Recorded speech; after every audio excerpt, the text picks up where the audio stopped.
Pedro Castillo asumió la presidencia de Perú el pasado 28 de julio, después de unas elecciones muy reñidas en las que su principal contrincante fue Keiko Fujimori, la hija del expresidente Alberto Fujimori y quien se presentaba por tercera vez a la presidencia del país. Castillo fue el candidato de Perú Libre, un partido que se autodenomina de izquierda, marxista. Él hizo parte de las rondas campesinas, unas organizaciones comunales de autodefensa que surgieron a mediados de los años 70. Fue profesor de primaria y líder magisterial y por tanto cuenta con una importante base de apoyo en las zonas rurales peruanas, pero era prácticamente un desconocido, podríamos decir que era un outsider. Una de sus principales frases de campaña fue: nunca más un pobre en un país rico. Además, durante la campaña electoral, sus propuestas incluían una serie de reformas estructurales, una nueva constitución y un cambio en el modelo económico. Sin embargo, en temas de política social, como la despenalización del aborto o el matrimonio igualitario, su postura es conservadora. Castillo llega a la presidencia del vecino país en medio de una profunda crisis política, sanitaria, económica. Por mencionar solo unos ejemplos, en 2020 la economía del Perú cayó en un 11%. Perú es el país más afectado por la COVID-19 en el mundo. Y bueno, en el panorama político, en 4 años este país ha tenido 3 presidentes distintos. Damos la bienvenida la mañana de hoy a Paula Muñoz Chirinos. Paula es PhD en Ciencia Política por la Universidad de Texas en Austin, socióloga por la Pontificia Universidad Católica del Perú, profesora del Departamento Académico de Ciencias Sociales y Políticas e investigadora del Centro de Investigación de la Universidad del Pacífico. Paula, es un gusto saludarte y gracias por aceptar esta invitación para que conversemos acerca del panorama político en el Perú. Gracias por la invitación a ustedes, un gusto estar acá. Quiero comenzar preguntándote, Paula, acerca de estos 2 meses que lleva Pedro Castillo en la presidencia. No ha tenido Castillo ninguna luna de miel, para algunos incluso comenzó a gobernar con el pie izquierdo y bueno, hay que tener en cuenta que 2 meses es un tiempo muy corto para realizar un balance de gobierno. Sin embargo, ¿qué se ha podido evidenciar en este tiempo de la forma de gobierno? ¿En qué ha acertado el presidente? ¿En qué ha fallado? Parte de lo que tenemos que entender es que el contexto en el cual asume el gobierno de Castillo es uno bastante particular, ¿no? Porque es un contexto después de una campaña que fue primero muy fragmentada, ¿no? Desde el punto de vista de la oferta política, pero también del voto, que coincide con el punto de desafección ciudadana más importante desde el reinicio de la democracia en el 2000 en el Perú, ¿no? Y que de alguna manera da lugar a, digamos, a que surja esta fragmentación, esta falta de interés y cansancio con molestia con los políticos que habían gobernado y, digamos, con los actores del establishment, es lo que permite de alguna manera el surgimiento de esta figura de Castillo y también el voto por Keiko, ¿no? Como tú dices, por tercera vez, ¿no? Que era algo que no se preveía, ¿no? Necesariamente no era tan claro, entonces fue como una sorpresa. Pero paradójicamente de una primera vuelta que estuvo súper fragmentada, dispersa, muy poco interés, la gente no discutía la campaña, pasamos a otro mundo en el cual la segunda vuelta se polarizó mucho, o sea, los candidatos, los actores de la segunda vuelta polarizaron mucho la elección y esta polarización llegó a la sociedad. Entonces, y se continuó durante varias semanas después de la elección, ¿no? A partir de una discusión de los resultados que fueron bastante cercanos, en realidad parte de una característica de lo fluido que es el sistema político peruano y digamos, no tan diferente al margen tan ajustado que también tuvo la elección presidencial en el 2016, pero que en el contexto de esta polarización llevó a muchos enfrentamientos, movilizaciones, por defensa del voto y también en contra, denunciando un fraude que nunca fue fundamentado, ¿no? Entonces, este gobierno asume una coyuntura de crisis política continua que además tiene el reto porque las elecciones no terminan de mostrarse como un elemento, como un mecanismo institucional que pueda como canalizar, ¿no? La crisis política que ya lleva varios años en Perú, ¿no? Es como sobre todo porque se cuestiona el proceso electoral, ¿no? Entonces, empieza con mucha incertidumbre, con un candidato que en realidad no fue, o sea, estuvo en cuestión, o sea, fue puesto en cuestión el que hubiera ganado durante varias semanas, entonces como que se presentó ya muy tarde, ¿no? O sea, se aceptó ya muy tarde que él iba a ser proclamado candidato a ganador, y en realidad esto, lo menciono porque esto como que jugó como una suerte de arma de doble filo, si quieres, porque de alguna manera lo limitó para como adelantar cuál iba a ser, o sea, por un lado como que le dio la excusa, ¿no? La justificación de no adelantar propuestas y, ¿no? Porque todavía no quería, como para no polarizar más, pero al mismo tiempo en realidad le sirvió pues también fue como una justificación de algo que no estuvo muy claro. Tuvimos muchas semanas en las cuales no tuvimos claro cuáles iban a ser como las primeras líneas, decisiones de este gobierno, y de verdad estuvimos esperando hasta o sea, sin saber con quiénes iba a gobernar, hasta que se iniciara esta proclamación, ¿no? Entonces, este clima de incertidumbre política y también empresarial, porque además con todo el contexto de la campaña previa había mucha incertidumbre, marcó el inicio del gobierno, ¿no? De qué iba a ser, muchas dudas, y el inicio de este gobierno finalmente, vamos a decir, digamos, había muchas rutas posibles, mucha discusión sobre cuáles eran los posibles escenarios, ¿no? De gobernabilidad, qué decisiones iba a tomar, si iba a ir, o sea, y cómo iba a ser la relación entre el Congreso y el Ejecutivo, porque Castillo tiene una primera mayoría, pero digamos, se esperaba un Congreso también opositor, entonces está en el contexto en el cual durante los últimos años hemos tenido conflictos de poderes, o sea, entonces había como un escenario de gran incertidumbre, ¿no? Entonces, ¿cómo aparecen las primeras decisiones en este contexto? Es un gobierno que aparece, a mi modo de ver, o sea, finalmente como que aprovecha esos espacios que le da el contexto para de alguna manera justificar o, digamos, tratar de, en Perú decimos caletear, ¿no? O sea, es como tratar de esconder su improvisación, ¿no? Porque algo que también es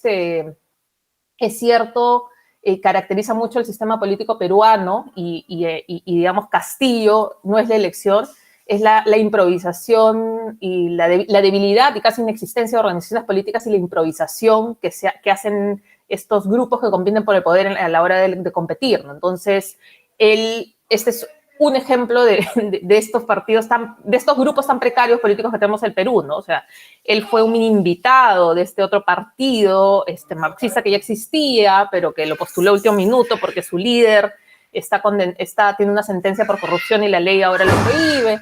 Entonces, es un candidato invitado a último momento, que se presenta con el plan de gobierno del partido que él no escribió y que además había sido escrito antes del inicio de la pandemia, entonces no tenía ni una sola propuesta sobre cómo manejar el COVID, la pandemia, entonces es como, y durante la campaña también hubo mucha incoherencia, poca claridad sobre, más allá de, como tú dices, de este eslogan, ¿no? De nunca más un pobre en un país rico, o algunas cosas como más simbólicas de voy a cambiar el modelo y la asamblea, mucha pregunta sobre, en particular, qué iba a ser y cómo iba a adornar. Entonces, estuvimos esperando mucho,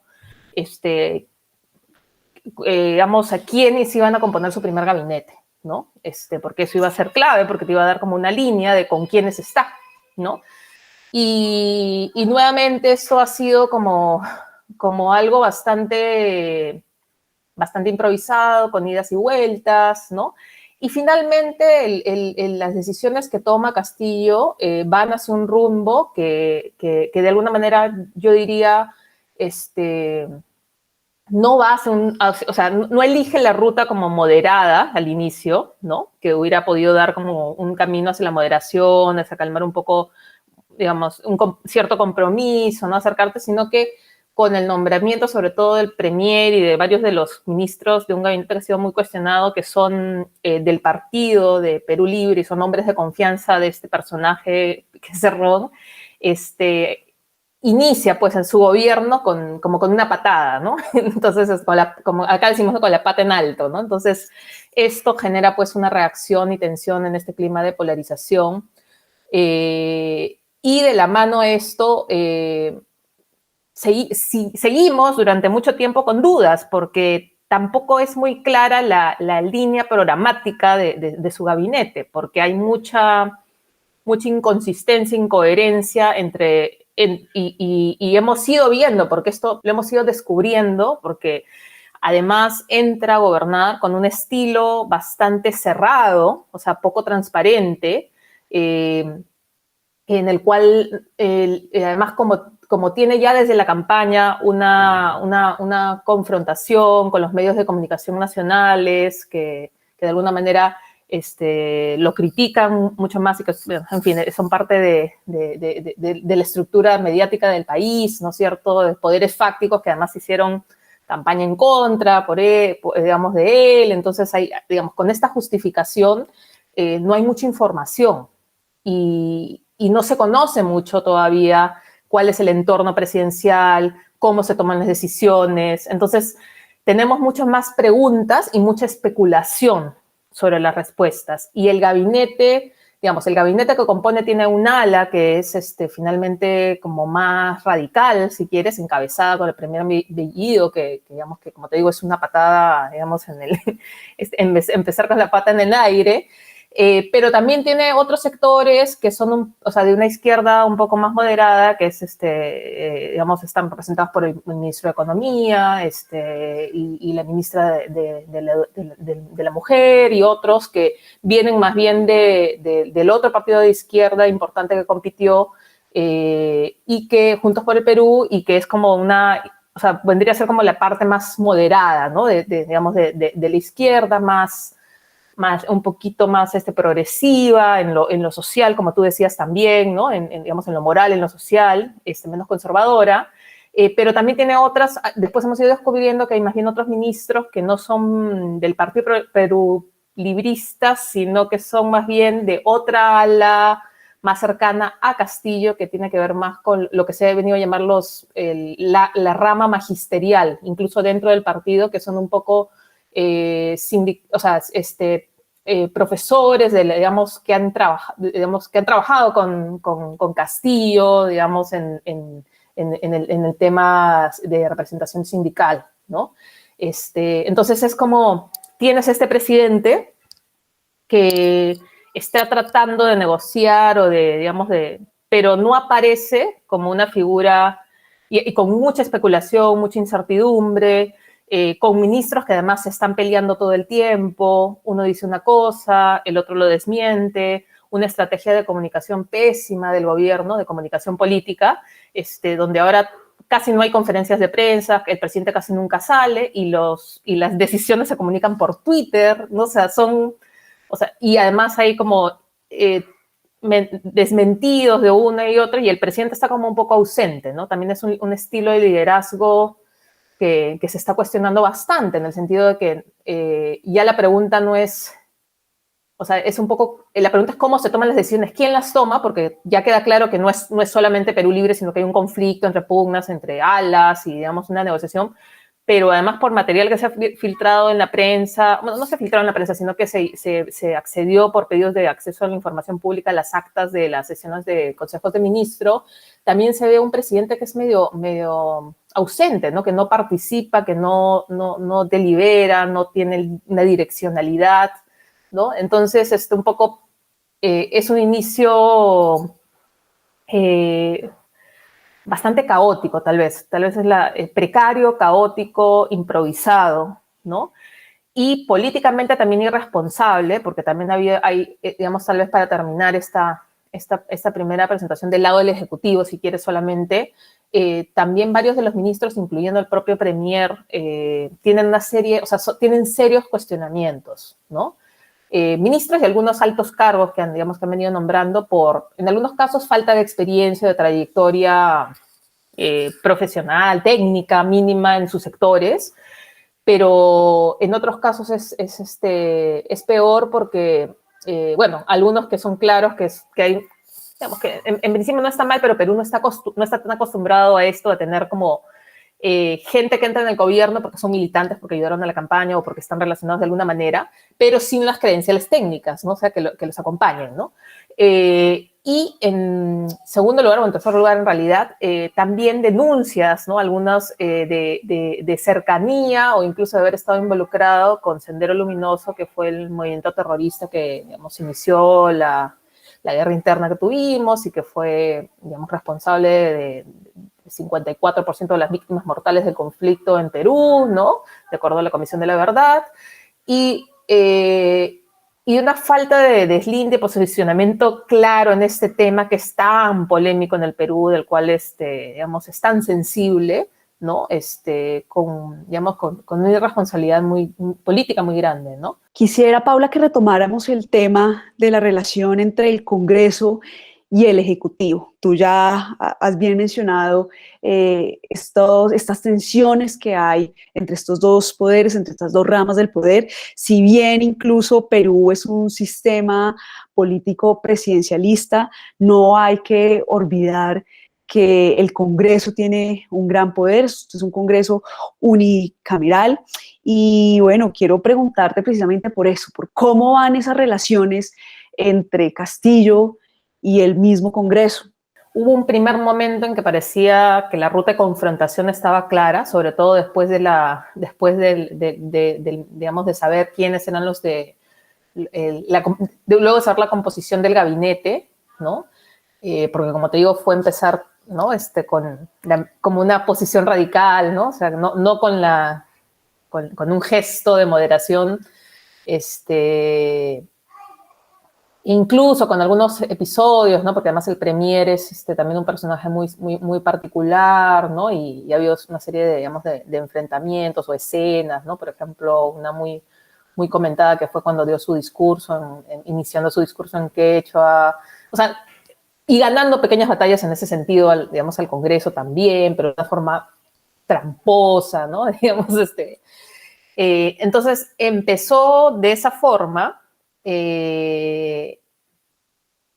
pero en realidad uno lo que ve es que en la práctica la ruta de confrontación, de escalar digamos, la confrontación no es algo que le convenga a ninguna de las partes. Y que por el momento lo que al menos yo veo es que es una suerte de stalemate, o sea, una suerte de bloqueo, porque lo que ha pasado es que finalmente hay como dos alas, o sea, las partes más radicales que son como los votos que tiene el gobierno entre Perú Libre y sus aliados, que no son muchos, y un ala más de derecha, más extrema, pero ninguno de los grupos tiene como votos suficientes para imponer agenda, para negociar. Y más bien lo que ha pasado en la práctica es que los partidos que vendrían a ser como que estar al centro, estos partidos son finalmente bastante pragmáticos, que son sobre todo Acción Popular y Alianza para el Progreso, finalmente, sin hacerlo público, han ido colocándose en una suerte de espacio de contención que de alguna manera no le está haciendo el juego a la oposición más radical también. Entonces está como conteniendo en algunas votaciones clave que ha visto, uno se da cuenta que hay una suerte de, digamos, de equilibrio, ¿no? Peligroso, porque están ahí es como si acá hubo una caricatura política muy buena que los presentaba así como con armas, pero como si fuera una suerte de guerra fría, ¿no? Que ya está declarada y todo, pero que está ahí como la amenaza de destrucción total, ¿no? Mutuo, o sea, de destrucción mutua, pero que no está ahí como bloqueada, ¿no? Como una suerte de equilibrio o bloqueo digamos, esperando a ver qué pasa, ¿no? Y yo creo que mucho de lo que pueda pasar va a depender un poco de este centro que es una suerte de pivot, ¿no? Que en este momento está jugando políticamente un poco como mediador, ¿no? Digamos, de alguna manera del conflicto, ¿no? Y no se casa con ninguna de las posiciones extremas y pareciera que es capaz, o sea, pragmáticamente capaz de negociar, sobre todo con el gobierno, ¿no? O sea, me da la impresión, ¿no? Y por otro lado, el gobierno también sigue, o sea, en ese sentido sí sigue una ruta con algunas otras medidas, en el sentido que tampoco se diferencia, lamentablemente, de congresos previos que hemos tenido que han sido muy malos y que la opinión pública evalúa muy mal. Entonces, la aprobación del Congreso y de la presidenta del Congreso y del Congreso en realidad está bastante baja, ¿no?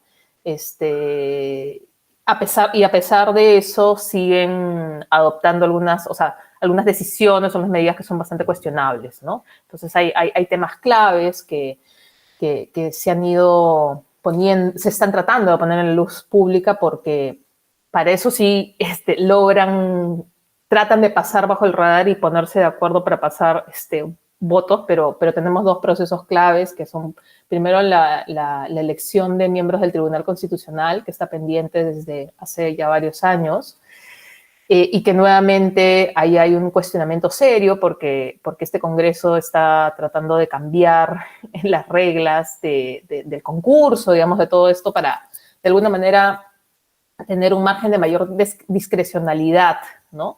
Y de alguna manera le está restando el carácter meritocrático y también no está consultando con la sociedad civil, que es algo que sí hizo el Congreso anterior.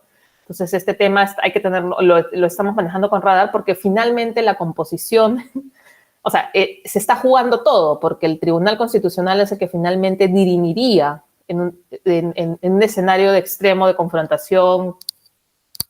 Finalmente es el que terminaría tomando la última palabra, ¿no? Entonces es una de los temas que están siendo discutidos, y otro es un acuerdo político que todavía no prospera, pero que también ya se siente, ¿no? Esta suerte de intención de avanzar una contrarreforma política, ¿no? De desandar cosas que se avanzaron y que estuvieron en parte como medio de la crisis política de los últimos años, ¿no? De cara a las elecciones regionales y municipales que tenemos el próximo año, ¿no? Entonces, estamos en ese escenario de un Congreso como irresponsable, precario, no popular, que va a acomodarse, ¿no? O sea, estamos todavía en este juego de acomodos de guerra declarada y esperando a ver cómo, ¿no? Cuáles son las reacciones. Entonces va a depender mucho, creo, cómo siga en adelante esta relación. Obviamente va a depender de las decisiones que tomen uno u otro lado, sobre todo el gobierno, ¿no?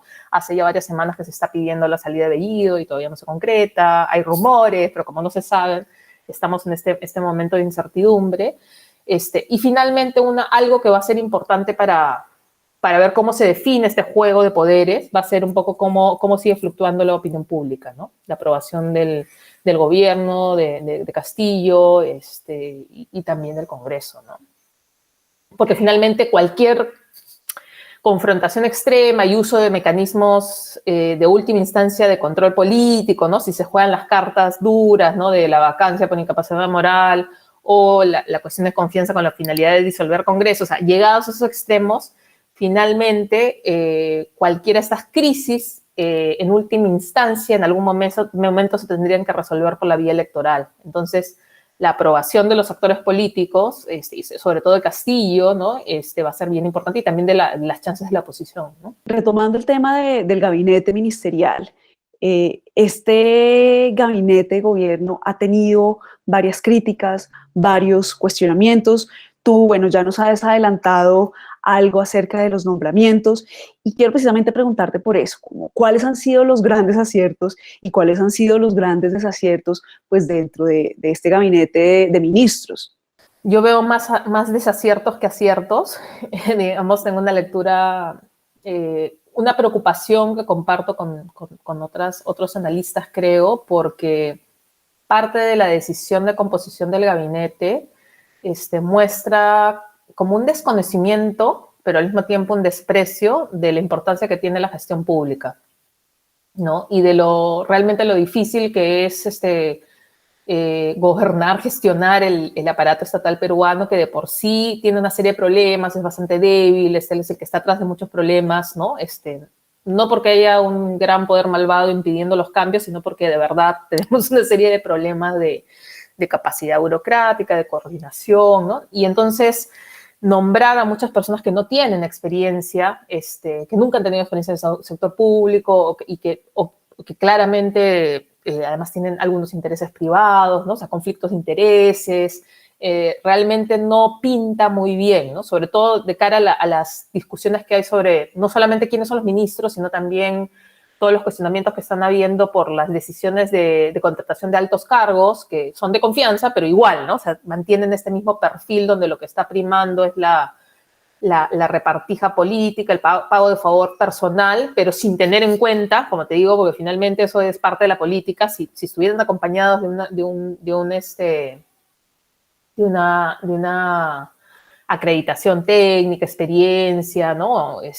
Bueno, ¿no? Pero el problema es que no lo son y entonces yo creo que el daño que esto puede tener en el corto, incluso corto plazo, pero en el mediano plazo para la gestión y la institucionalidad estatal en el Perú es muy grande. Creo que no hay conciencia de esto, ¿no? O sea, parte de la composición del gabinete se ha justificado con un tema que en realidad es desde la campaña Castillo y también, bueno, también Cerrón, Perú Libre están tratando de politizar, que es un poco la división, un poco más, ¿cómo decirlo?, ¿no? En jugar, digamos, en azuzar una división entre lo que es Lima, la élite, los corruptos, ¿no? Y jugar a la división populista versus como las provincias, el Perú profundo, ¿no? Los verdaderos peruanos, ¿no? Y entonces es como, está bien, ¿no? O sea, yo creo que es lo que también se ha comentado, está bien que muchos de sus ministros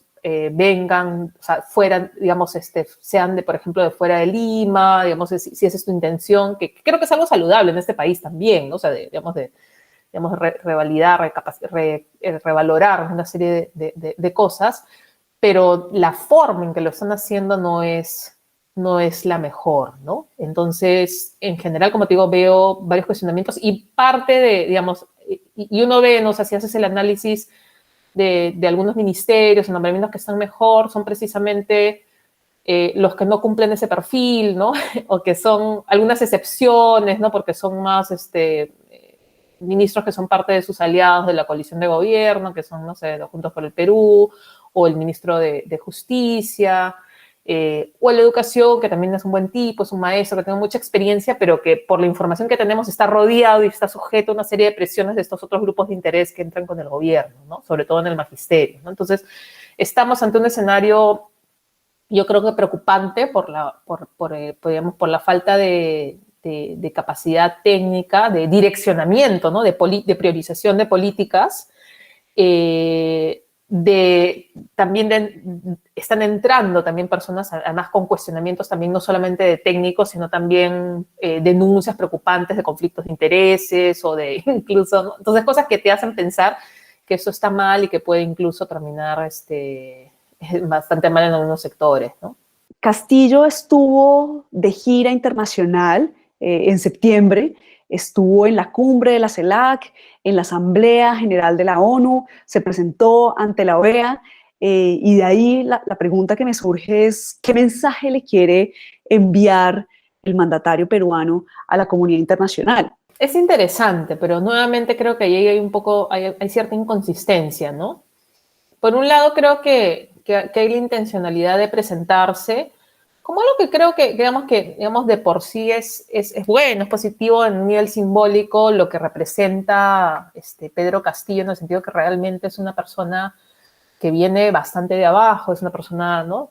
Como se dice, bastante humilde, que viene del Perú rural, es un maestro, ¿no? Entonces ahí hay algo muy potente, ¿no? Identitario y simbólico y definitivamente está tratando de jugar esa carta, ¿no? De presentarse, no sé, como una suerte, ¿no? De Evo Morales 2, ¿no?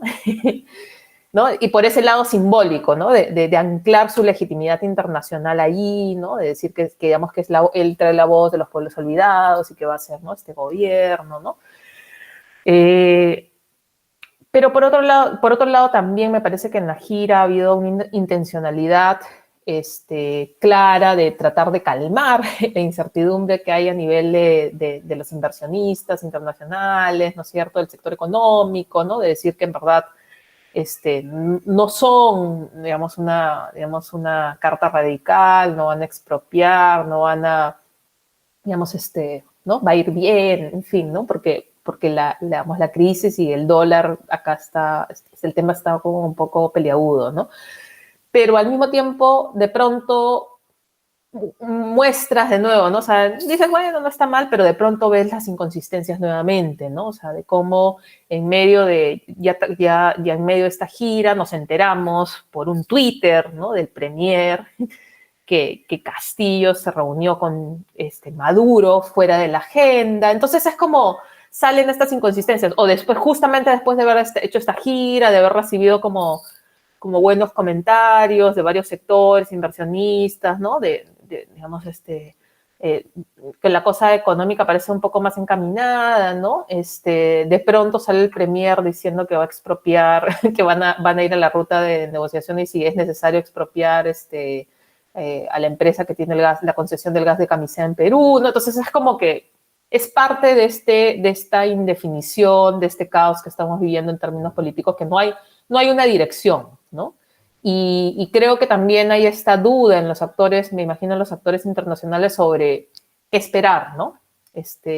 Obviamente también hay la intención de que él quisiera jugar un liderazgo más crítico, ¿no? Más en América Latina, más cercano, digamos, cambiando, digamos, un poco lo que ha sido la trayectoria de Perú antes, ¿no? Tuvimos también por eso otro ministro de Relaciones Exteriores que salió, en fin, o sea, digamos, todo este tema, pero que finalmente lo que muestra es que no hay una claridad de cuál es el rumbo, cuál es la dirección, no se sabe hacia dónde va a ir, no hay un rumbo claro, hay como diversas, al menos así ya lo veo, ¿no? Diversas líneas, que pueden estar reflejando pugnas de diferentes sectores que están detrás, ¿no? Digamos, de conservar el tema de la política internacional peruana, que además ha sido bastante institucionalizada, bastante profesional en los últimos años, ¿no? Que está representada más por Maurtua, por el canciller, pero también tienes estas otras intenciones digamos, desde otras alas, desde el mismo premier y otros, intentando como salir de esa línea y, digamos, acercarse a una ruta más crítica hacia gobiernos, a otro tipo de gobiernos que Perú no ha reconocido, ¿no? O sea, ha zanjado, digamos, históricamente, ¿no? Entonces ahí tenemos nuevamente, ¿no? La duda y decir, bueno, no está claro dónde está el presidente, ¿no? No hay un liderazgo claro, no hay una direccionalidad clara, ¿no?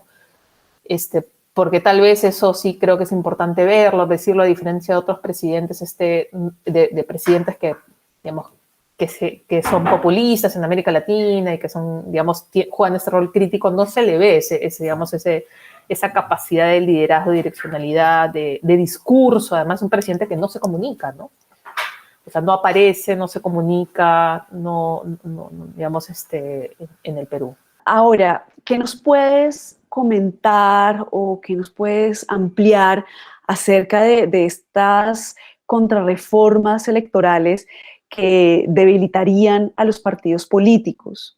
Lo que ha pasado es que hay reformas que no se terminaron de aplicar. Entonces, por ejemplo, lo que estaban tratando de volver a suspender son algunas reformas que estaban tratando de modificar los mecanismos de selección de candidaturas, sobre todo, ¿no? Y de alguna manera favorecer más la democracia interna y la apertura y la transparencia, ¿no? de los partidos mediante la organización de primarias abiertas, simultáneas y obligatorias, que fue parte de la reforma que se aprobó, pero que para la elección o sea, se aprobaron medio con excepciones, no quiero decir trampa, pero sí como decir, bueno, vamos a hacer esto, pero después de que pase esta elección. Entonces, en realidad no se han implementado hasta ahora, ¿no? Porque para el 2021 los partidos tuvieron libertad para decidir con qué mecanismo iban a elegir a sus candidatos. Sí tuvieron el apoyo técnico de nuestro organismo electoral, que eso sí cambió y fue algo, digamos, que fue nuevo, pero cada uno decidió los procesos de cómo iban a seleccionar sus candidatos, ¿no? Entonces, algunos fueron a la elección interna digamos, por voto directo de los militantes, pero fueron pocos, y otros usaron el viejo mecanismo que es como la dedocracia, ¿no? De la cúpula, el organismo de dirección del partido eligiendo, ¿no? Los candidatos supuestamente por estos que han sido elegidos por delegados, en fin, ¿no? Entonces, esto realmente es parte de la reforma que no se aplicó. Y lo que están intentando hacer es justamente postergar una vez más, porque este nuevo requisito está también contemplado para elecciones regionales y municipales. Y entonces lo que quieren es volver a suspenderlo y aplicarlo con el pretexto del COVID, diciendo que estas elecciones serían peligrosas porque promoverían los contagios, que no se sostiene por ningún lado, porque las elecciones nacionales acá no vimos ningún rebrote y nada, en fin, o sea, no se sostiene. Entonces, por un lado es eso, y por otro lado también hay como una sacada de vuelta cambiando a otros aspectos de la norma, como por ejemplo volver a postergar, a cambiar o sea, que es favorecer finalmente la improvisación, ¿no? Que es las normas nuevas también pedían, por ejemplo, que aquellos que vayan a ser candidatos estén inscritos en el partido con un periodo de tiempo mayor, ¿no es cierto? Que no sean como inscritos último minuto para evitar este tema de la improvisación, pero lo quieren cambiar y mover para que no tengan que ser elegidos, o sea, no tengan que inscribirse antes, sino unos meses más cerca de la elección, ¿no? Entonces tenemos como todo ese tipo de cambios que finalmente lo que buscan es favorecer que lo que hay todavía, digamos, como formas, reglas informales de hacer política en la peruana permanezcan, ¿no? O sea, y por eso desandar algunas de estas reformas previas. Paula, quiero que cerremos con una pregunta acerca de la generación del Bicentenario. Pues vimos desde 2019 este estallido social en toda América Latina. Y bueno, Perú no quedó atrás y fue mucho más evidente con lo que sucedió con el expresidente Vizcarra, estos jóvenes que salieron a las calles a manifestarse pues en contra de esa institución y también en contra del nombramiento de Manuel Merino. ¿Qué ha pasado con esta generación del Bicentenario? Muchos nos hacemos esa pregunta, y un poco la pregunta inicial es si realmente debió ser llamada, ¿no? Si identificada como una nueva generación. En realidad creo que parte del tema es que Perú se unió, como tú dices, al estallido social en América Latina, pero un poco más tarde, ¿no? O sea, no fue, o sea, como que llegó además ya con el COVID un poco más tarde. Y, a ver, creo que en ese sentido se parece un poco más a Colombia, tal vez, ¿no? En el sentido que la protesta no está como muy, o sea, no es un movimiento que no está muy organizado, está fragmentado, ¿no? Digamos ahí, es más un movimiento reactivo antes que propositivo y no está muy organizado, ¿no? Entonces, y a diferencia de lo que ocurrió en Colombia o en Chile, por ejemplo, no fue un movimiento que reaccionara ante el contexto de crisis más económica o de, digamos, demandas, ¿no?